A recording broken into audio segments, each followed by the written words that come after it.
अब शुरू होने जा रहा है देश का सबसे बड़ा मुकदमा, आपकी अदालत, रजत शर्मा के साथ।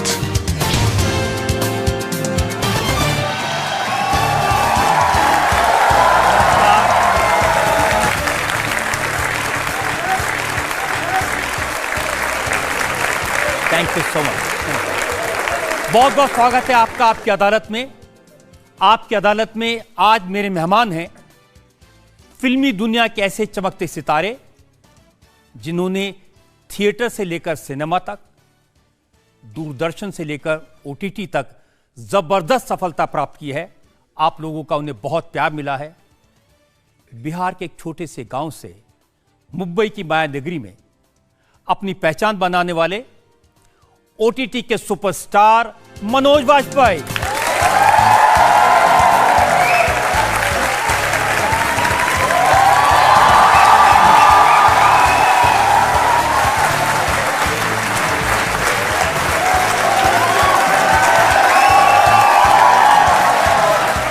और आपकी अदालत में आज हमारी जज हैं हिंदुस्तान टाइम्स की chief managing editor entertainment Sonal Kalra.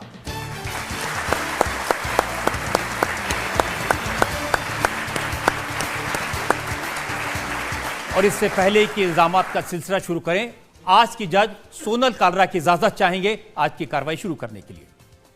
बिल्कुल इजाजत है रजत जी, कार्रवाई शुरू करें। तो आइए शुरू करते हैं आपकी अदालत में आज का मुकदमा। पहला इल्जाम सुपरस्टार मनोज वाजपेयी। आपकी अदालत में फिल्म स्टार मनोज वाजपेयी पर इल्जाम है कि ये बहुत जिद्दी हैं। मनोज जी, बचपन से जिद थी, झोपड़ी वाले स्कूल में नहीं पढ़ूंगा, गांव में नहीं रहूंगा, जिद थी एक्टर बनूंगा, लेकिन किसी को बताऊंगा नहीं, चुपचाप बनूंगा। अगर नहीं बताता तो मैं निकल पाया, अगर बताता तो कहते कि कहाँ जेबो नाचे खातिर मदद है। तो वो मुझे कभी जो है वहाँ से निकलने नहीं देते। इसलिए जो है 9 साल की उम्र से, जब से मैंने अमिताभ बच्चन जी को देखा जंजीर में, मैं तब से लेकर के जब तक मैं वहाँ से निकला नहीं तब तक मैंने बताया नहीं। एक बार कोशिश की थी कि ऐसे ही मैं पूछ के देखता हूँ कि भाई ये लोग क्या समझते हैं सिनेमा के बारे में या एक्टर के बारे में।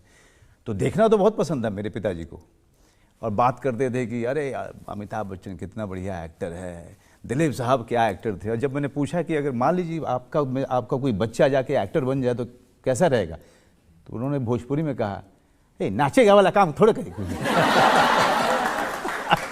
तो मैं समझ गया था कि अगर इनको बोला मैंने तो पहले तो दिल का दौरा पड़ेगा, उसके बाद से मेरी माँ जो बहुत सख्त थी वो मुझे डिसोन कर देगी कि मेरा बेटा है ही नहीं, या फिर ये लोग जाने नहीं देंगे।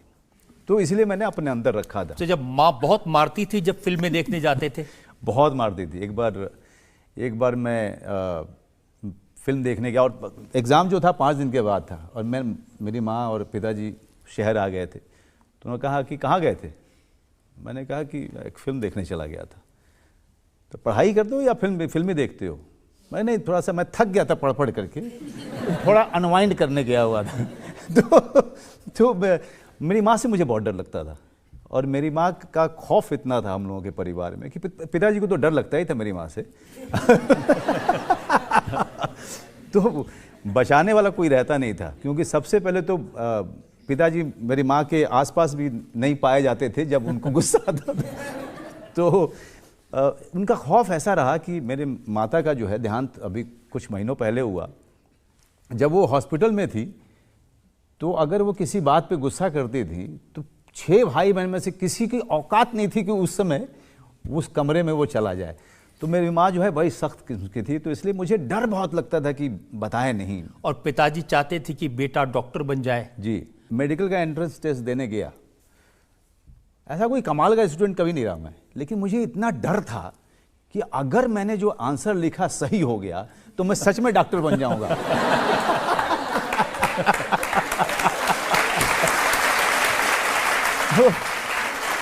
तो जो क्वेश्चन होते थे रजत जी, क्वेश्चन लिखा हुआ है उसमें से आपको 3-4 ऑप्शन है, उस पर आपको टिक मार्क करना है। तो लिटरली जो क्वेश्चन का आंसर मुझे आता था उस समय मैं ऐसे कर लेता था और ऐसे ही जो है गेस पे मैं ताकि मैं सही आंसर नहीं दूं, नहीं तो मुझे डॉक्टर बनना पड़ेगा और एक्टर बनने से रह जाऊंगा। तो खैर एंट्रेंस टेस्ट में तो पास हुआ नहीं, लेकिन एक मेरा दोस्त था बचपन का, तो वो उसने कहा कि यार मैं जा रहा हूँ दिल्ली यूनिवर्सिटी, मैं वहाँ एडमिशन लूँगा, मेरा भाई वहीं पे है। तो मैंने कहा मुझे भी ले चल। तो उसने कहा पैसा है? मैंने कहा पता नहीं बाबूजी कितना देंगे, तो रिजर्वेशन कराना पड़ेगा। तो मुझे पता नहीं था कि भाई ट्रेन में इतनी दूर जाने के लिए रिजर्वेशन कराना पड़ता है। तो मैंने कहा कितना पैसा लगेगा?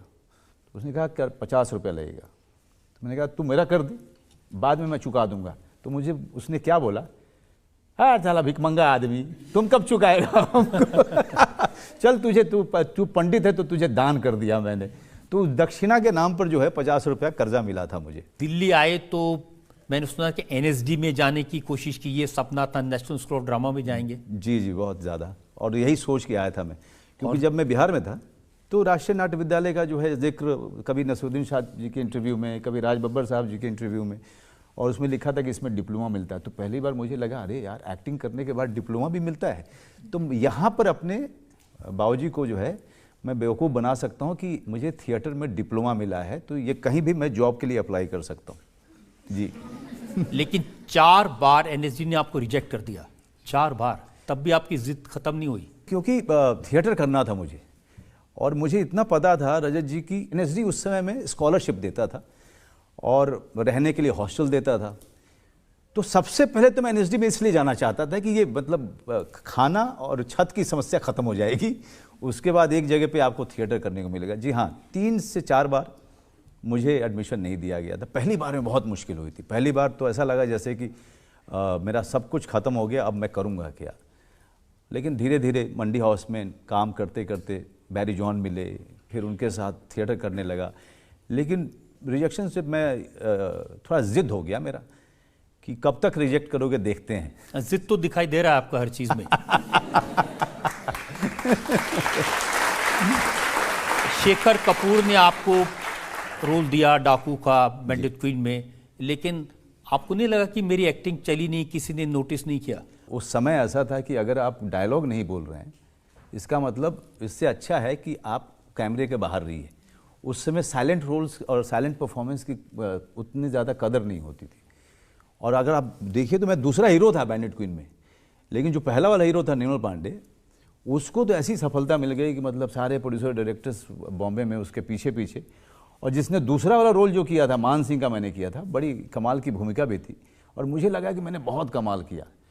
लेकिन 5 साल बीत गए, एक देनदारा नहीं मिला मुझे उस रोल को करने के बाद, ना किसी ने एक शब्द मेरे बारे में लिखा। और उस फिल्म के बाकी जितने कैरेक्टर से सबको कहीं ना कहीं फिल्मों में काम सबको मिला। सौरभ शुक्ला, गजराजा फिर एड फिल्मों में चला गया, जितेंद्र शास्त्री थे, निर्मल पांडे, सीमा विश्वास, सब कहीं ना कहीं बिजी होते चले गए थे। मेरे पास काम बिल्कुल नहीं था। तो भी जिद नहीं छोड़ी? अब एक चीज़ है कि जब पॉकेट में पैसा नहीं हो और पेट में खाना नहीं हो तो खोने के लिए कुछ नहीं रहता है, पाने के लिए आसमान ही रहता है। तो ये चीज़ मेरे दिमाग में थी। ये आपकी बात सही है। महेश भट्ट ने आपको स्वाभिमान में काम दिया जी, उसका भी कोई फायदा नहीं हुआ? उसका फायदा सबसे बड़ा हुआ कि मुझे महेश भट्ट मिले। मतलब 4 साल 5 साल के बाद उन्होंने एक बार ऐसे ही अपने घर में टीवी खोला कि देखूं तो सही कि मेरे इस पे क्या काम चल रहा है स्वाभिमान पे, और वो मेरी किस्मत थी कि मेरा सीन चल रहा था। तो उन्होंने फ़ोन किया अपने प्रोडक्शन को, कहा कि भाई ये कौन सा अभिनेता है जो ये वाला रोल कर रहा है। तो उन्होंने बताया कि इसका नाम मनोज बाजपेयी है, बहुत बढ़िया एक्टर है। नहीं ये तो बहुत कमाल का एक्टर है, इसको इसका नंबर मत भेजो। तो उन्होंने कहा पेजर का नंबर है, पेजर हुआ करता था अगर याद हुआ तो। पेजर पे मैसेज आया, call me on this number Mahesh Bhatt. मुझे लगा कि कोई जो है मेरा बना रहा है बहुत बुरा। अब क्या बना रहा है आप लोग समझ ही चुके हैं।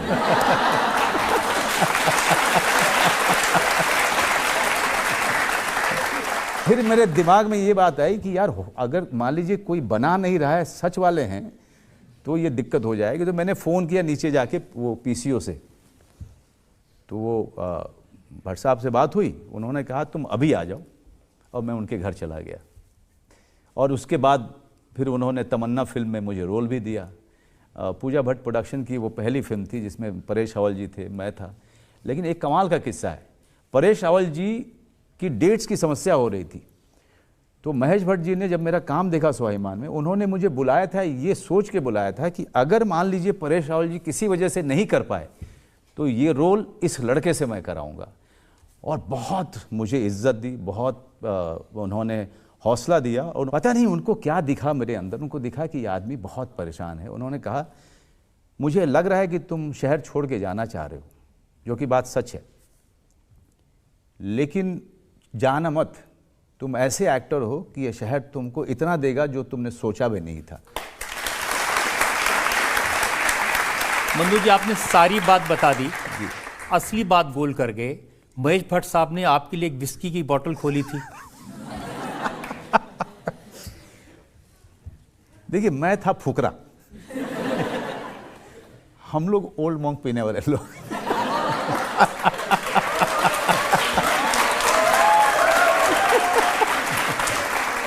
और वो भी मिलिट्री कैंटीन से किसी किसी को सस्ती मिलती थी। हाँ, सस्ती वहाँ मिलती थी, तो वहाँ से हम लोग जुगाड़ करते थे। और उन्होंने मेरे सामने दुनिया की सबसे अच्छी उस समय की स्कॉच रख दी, ब्लू लेबल, और खुद तो पीते नहीं हैं वो। उन्होंने कहा देखो मैं पीता नहीं हूँ, सिर्फ उन्होंने खोला, सूंघा और मेरे सामने रख दिया। तो पहले मैं बहुत पीता था मनोज, पी के गिर जाता था, लेकिन अब छोड़ दिया मैंने, अब ये तुम पियो। तो मैंने कहा सर मैं पीता हूँ। तो पिया, कुछ नहीं हुआ, 10 मिनट 15 मिनट कुछ नहीं हुआ। फिर बातचीत चलती रही, फिर डाला, इस बार थोड़ा ज़्यादा डाला कि अगर जाना पड़ जाएगा तो भाई कुछ हो, फिर भी कुछ नहीं हुआ। तीसरा भी डाला और वो खुद ही कह रहे थे हाँ पियो पियो पियो पियो पियो। और तीसरा डाला, बातचीत कर रहे हैं। भट्ट साहब तो आप जानते हैं कैसे बात करते हैं, काफ़ी इंगेजिंग होता है। लेकिन उसके बावजूद मेरे दिमाग में था कि ये चढ़ नहीं रही है मुझे। ये दारू कहने को महंगी है। अच्छा, ब्लू लेवल की खास बात क्या थी आपको जाननी चाहिए, वो चढ़ती है आधे घंटे बाद।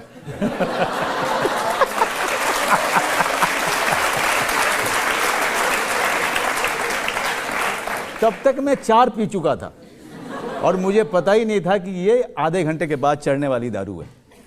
जब वो चढ़ी, उसके बाद सबसे पहला ये हुआ कि महेश भट्ट जी मुझे दिखने बंद हो गए। उसके बाद जो भी वो बोल रहे थे, ऐसा लग रहा था कि जैसे मैं सपना देख रहा हूं कि कोई आदमी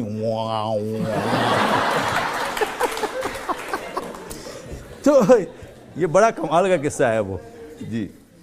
और इसी तरह सत्या जी, जिसका भीकू मात्रे की हम इतनी चर्चा देख रहे हैं, जिसका भी कुछ शॉर्ट्स भी हमने देखे, इतना लोगों को पसंद आया, उस फिल्म में आप हीरो बनने वाले थे। जी जी। पहले क्या हुआ कि एक दौड़ फिल्म में परेश रावल जी के साथ 3-4 उनके हेंचमैन थे, तो उसके लिए बुलाया गया मुझे। और राम गोपाल वर्मा जी ने मुझसे पूछा कि क्या क्या किया है तुमने। मैं बताया कि मैं स्वाभिमान करके एक सीरीज़ करता हूँ, सीरियल करता हूँ दूरदर्शन पे। तो और पहले मैंने बैंडिट क्वीन की थी। तो उन्होंने कहा बैंडिट क्वीन में कौन सा रोल, वो तो मेरी फेवरेट फिल्म है। मुझे शेखर कपूर की वो फिल्म देखने का एहसास हुआ है कि मुझे उससे अच्छी फिल्म बनानी है किसी भी हालत में, नहीं तो मैं डायरेक्टर नहीं हूँ। मैंने कहा सर उसमें मैंने मान सिंह का रोल किया था। तो उन्होंने कहा तुमने मान सिंह का रोल किया था? मैंने कहा जी। तुम तो बहुत यंग लगते हो। मैंने कहा जी, मैं उसमें मेकअप वगैरह भी हुआ था। वो लिटरली अपने सीट से खड़े हो गए। उन्होंने कहा ये वाला रोल तुम बिल्कुल नहीं करोगे जिसके लिए तुम आए हो, इसमें 35,000 रुपये मिलेंगे, इसके अलावा कुछ नहीं मिलेगा। उस वाले में मैं तुमको मेन रोल में लेने वाला हूँ, तुम अभी के अभी सारे जितने भी काम कर रहे हो बंद कर दो, वो रोल तुम करोगे। उसके स्क्रिप्ट पे काम चल रहा है मेरा। अब मेरे दिमाग में आया कि इस बम्बई शहर में ऐसे ऐसे वादे तो बड़े किए गए, लेकिन कुछ हुआ नहीं। ये भी एक वादा है जो राम गोपाल वर्मा जी कर रहे हैं। तो मैंने कहा नहीं सर, वो 35,000 वाला दे दीजिए पहले। उसके बाद ये जब होगा तो मैं वो भी कर लूँगा सर। और मुझे नहीं पता था कि वो आदमी इतना सीरियस था इस बात को लेकर के, कि वो मुंबई माफिया फिल्म बनाना चाहते थे, मुझे मेन रोल में ले रहे थे। फिर अनुराग कश्यप को लेके गया मैं, सौरभ शुक्ला आए, सबने लिखना शुरू किया, तो पता ये चला उन्होंने कहा कि यार मैं जो हीरो वाला रोल है वो मैं किसी और को दूंगा, ये दूसरे रोल के लिए मुझे एक्टर चाहिए, वो तुम करो। मेरा जो दिल टूटा था उस दिन मैं बता नहीं सकता। मुझे लगा कि यार फिर वो एक्टिंग वाला रोल मतलब बस अब करियर वैसे ही रह जाएगा मेरा। लेकिन मुझे नहीं पता था कि भिकू म्हात्रे मेरी ज़िंदगी में मेरा पूरा जीवन बदलने के लिए आया हुआ है, मेरा पूरा करियर बदल गया था उसके बाद। उसमें कोई शक नहीं, लोगों ने बहुत पसंद किया। लेकिन वो करने में आपको दिक्कत नहीं होगी, क्योंकि बिहार में जिस गांव में आप रहते थे आप भी तो गैंग बना के घूमते थे। मैं वो जो 12वीं के बाद, जो बोर्ड के बाद मैं निकल नहीं पाया रजत जी वहाँ से, तो करने को कुछ नहीं था वहाँ, थिएटर नहीं था, ड्रामा नहीं था। और मैं किसी तरीके से जो इंटर का जो है पूरा कोर्स कर रहा था कॉलेज में, बहुत अनमने भाव से कर रहा था। तो उस समय बहुत सारे दोस्त मिले। फिर उसके बाद मुझे बड़ा मज़ा आने लगा, वो स्ट्रीट फाइट, वो गैंग बना के चलना, वो फिल्में देखने जाना, उधर उस गली के गुंडे से भिड़ जाना, उधर के गुंडों से भिड़ जाना। तो उस ज़िंदगी को मैंने बड़े करीब से देखा था, और बड़े बड़े वहाँ पे क्रिमिनल्स को देखा मैंने। शायद वो जो मेरा भिकू म्हात्रे का जो पूरा परफॉर्मेंस है वो मुमकिन शायद इसलिए हो पाया कि मैंने उस ज़िंदगी को आसपास से देखा था। और भिकू म्हात्रे मुंबई का माफिया किंग था, लेकिन पूरा का पूरा रेफरेंस मैंने लिया था अपने बेतिया शहर के एक बड़े क्रिमिनल से। वो भी कलरफुल ये पहनता था, शर्ट्स पहनता था, और नीचे बनियान पहनता था, और शर्ट उसके खुले रहते थे। तो वो पूरी ज़िंदगी थी, वो मुझे काम आई, उसने मुझे कैरियर दिया। लेकिन ये नेगेटिव रोल्स का अच्छा सिलसिला चला। इसके बाद अक्स में आपने अमिताभ बच्चन के साथ रोल किया। जी, उसमें अमिताभ बच्चन जी के साथ जब मुझे वो रोल मिला था, 6 महीने लगाए थे मैंने उसको प्रिपेयर करने में, राघवन का। मेरे हिसाब से पहला जो जोकर, जो बैटमैन में जोकर जानते हैं आप लोग, जो पहला जोकर था वो हम लोगों ने किया था अक्स में। लेकिन आप अच्छे भले खलनायक बने थे, फिल्म इंडस्ट्री को लगता था एक अच्छा विलन आ गया है, लेकिन आप अपनी जिद पर अड़े कि नहीं मैं तो नेगेटिव रोल नहीं करूंगा। नहीं, देखिए वो नेगेटिव रोल के नाम पे वो विलन बनाते थे, किसी में आमिर खान मारेगा, किसी में शाहरुख मारेगा, किसी में सलमान मारे।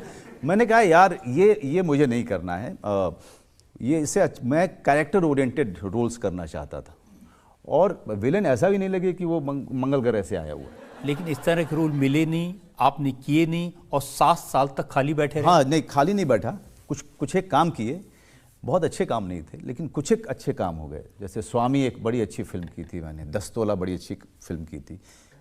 एसिड फैक्ट्री एक फिल्म की थी मैंने, वो भी एक फिल्म थी जो हम।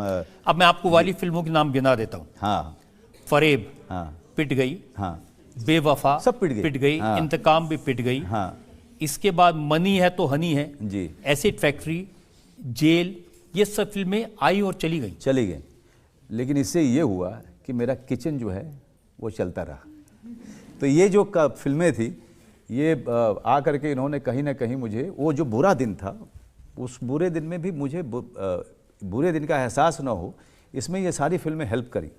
लेकिन रजत जी, एक चीज़ मुझे बहुत पता थी कि यार मुझे काम आता है, मुझे बस एक रोल चाहिए, और वो रोल पता नहीं कब मिलेगा मुझे। जिस दिन वो रोल मिलेगा मैं वापस आ जाऊंगा। और वो रोल था राजनीति का, जो प्रकाश झा जी ने मुझे दिया था। जिस दिन करारा जवाब मिलेगा, प्रोमो शुरू हुआ, उसके बाद मेरे पास वापस से काम ही काम आ गया था। लेकिन आप तो कहते थे कि मैं नेगेटिव रोल नहीं करूंगा। हाँ। फिर राजनीति में नेगेटिव रोल किया, फिर सरदार खान का रोल गैंग्स ऑफ वासेपुर में। नहीं, नेगेटिव ठीक है, जिसकी अपनी कहानी है वो सब। लेकिन एक विलन जो है शुरू से ही डागा, आज तेरा खून पी जाऊंगा, वो तो मुझे उस तरह के रोल से, या सोना कहाँ उतरेगा। हाँ, सोना कहाँ उतरेगा, आज सोना मड आइलैंड पे उतरेगा। तो उस तरह का रोल नहीं करना चाहता था मैं। तो ये जो नेगेटिव है, जैसे जो आप राजनीति की बात कर रहे हैं, मैं इसको नेगेटिव नहीं मानता। उसमें 2 परिवार की लड़ाई थी, और मैं एक परिवार का बड़ा बेटा था, एक परिवार का बड़ा बेटा वो अर्जुन रामपाल और छोटा जो था वो रणबीर कपूर था। तो इन दोनों परिवारों के बीच की लड़ाई थी, इसमें सही कौन है गलत कौन है ये बोल पाना बड़ा मुश्किल था। इस तरह के रोल्स जब मुझे मिलते थे तो बहुत मज़ा आता था उनको करने में भी। तो सरदार खान का रोल कैसे मिला? अनुराग कश्यप उसने और मैं और वो जो है बातचीत बिल्कुल हमने बंद कर दिया था, क्योंकि हम दोनों के बीच में झगड़ा हो चुका था, कुछ मनमुटाव हो चुका था। उसी का फ़ोन आया 10 बजे रात को कि आप मेरे साथ काम करेंगे, और वो भी 10 साल के बाद। तो मैंने कहा क्यों नहीं, तो मेरे पास एक स्क्रिप्ट है, आप कब इसको पढ़ेंगे? मैंने कहा तुम एक काम करो, अपनी गाड़ी भेज दो, मेरा ड्राइवर जा चुका है, मैं अभी तुम्हारे ऑफिस आता हूँ। मैं चला गया और उसने पढ़ना शुरू किया, उसके असिस्टेंट भी बैठे थे। मुझे आधे में ही लग गया कि मैं ये फिल्म कर रहा हूँ। तो मैंने उसको बोला तू रेड वाइन मंगा ले। तो उसने कहा आप पूरा पढ़ तो लो, पहले पूरा पढ़ लें दो, फिर उसके बाद करते हैं। मैंने कहा नहीं अभी मंगाओ। तो उसने मंगाया और लड़का चला गया लेने के लिए, फिर ये पढ़ता रहा। फिर मैंने कहा इसको कि तू बनाएगा कैसे, इसको ये बता कैसे बनाना चाहता है। कहता है कि ये मेरे लिए ना कमर्शियल फिल्म है और सरदार खान मेरी फिल्म का इस पार्ट 1 का हीरो है, तो और मेरा हीरो बिल्कुल अलग होना चाहिए, मैं जिस तरह से देखता हूँ ना कमर्शियल फिल्म को वैसा होना चाहिए। मैंने कहा कैसा? तो उसने कहा आड़ा टेढ़ा, जैसे आम आदमी होता है। मैंने कहा ठीक है। अगली बार जब मैं मिला उसे तो मैंने कहा बाल काट दे मेरे अनुराग। तो मैंने कहा, उसने कहा ठीक है। जब बाल काटना शुरू किया, बाल कटते कटते वो बार्बर को वो रोके ही नहीं। मैंने कहा अब भाई हो गया। कहता नहीं अभी नहीं, जाने दो, करते करते कुछ भी नहीं बचा। तो इस तरीके से सरदार खान का लुक डिसाइड किया था हम लोगों ने। और उस रोल में जो गालियां दी आपने उसकी बहुत चर्चा हुई।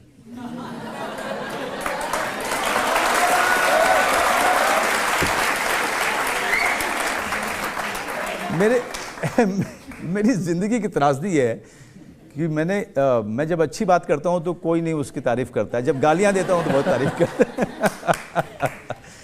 किसने कहा कि वो गालियां डायलॉग राइटर की नहीं थी, मनोज वाजपेयी की अपनी थी? जी बहुत सारी। मैं बिल्कुल जो जीता वही सिकंदर। उसके बाद जो एक मुझे लगा कि यार यहाँ पे सीन नहीं खत्म होना चाहिए, सीन जो है अच्छे से कंक्लूड होना चाहिए। तो मैंने इम्प्रोवाइज़ कर दिया। जब मैंने इम्प्रोवाइज़ किया तो जो डॉक्टर बैठा था वो हंसते हंसते वही गिर गया। उसने कहा यार मनोज अगर ये बोल सकता है तो मैं क्यों नहीं बोल सकता हूँ। तो मैं डायरेक्टर ने कहा कि भाई आपको अगर मिलता है मौका और सही है गाली देना तो आप दीजिए। तो उसने भी ट्राई किया। जब उसने ट्राई किया तो डायरेक्टर ने सीन को वहीं रोक दिया। नहीं इट इज़ नॉट वर्किंग। वो वाला गाली वर्क कर रहा है। ये जैसे आम जिंदगी में हम लोग बिहेव करते हैं, कोशिश ये रहती है कि हम उस चीज़ को पर्दे पे लेके आए, लेकिन गाली जो है हम अननेसेसरी कभी नहीं करते। कितनी बार गालियाँ खुद स्क्रिप्ट में लिखी भी होती है तो हम काट देते हैं कि भाई इसके बिना काम चल सकता है। नहीं, यहाँ पे गाली चाहिए क्योंकि ये जिस तरह का कैरेक्टर है और जिस तरह का सिचुएशन है यहाँ गाली होगी। वहाँ पे हम मोरालिटी नहीं लेके आते कि कल को जो है ट्विटर पे देखूंगा कि लोग जो है लगे पड़े हैं, और ट्विटर पे तो रोज़ गाली दे रहे हैं। तो फिल्मों में गालियों से इतना परहेज क्यों है? ऐसा तो है नहीं कि ट्विटर पे जो गालियां हैं वो माला डाल के आती हैं, ऐसा तो नहीं है ना? बिल्कुल ठीक। आपने जनता में जो लोग सवाल पूछना चाहते हैं। गैंग्स ऑफ वासेपुर, उसमें आपका एक मुनादी काफी फेमस हुआ था, वो हजीरत हजरात वाला। सर प्लीज एक बार वो डायलॉग सुना दीजिए।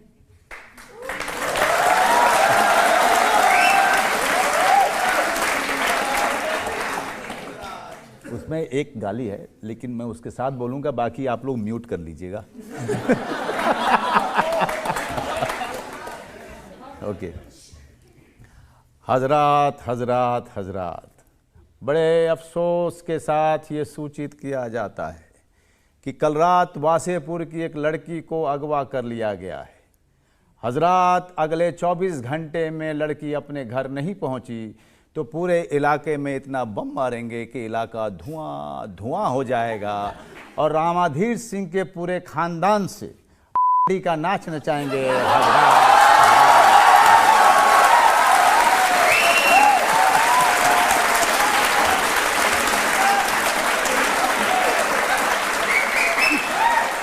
मनोज, ये तालियां साबित करती हैं आपने जो जिद की थी वो कितनी कामयाब हुई।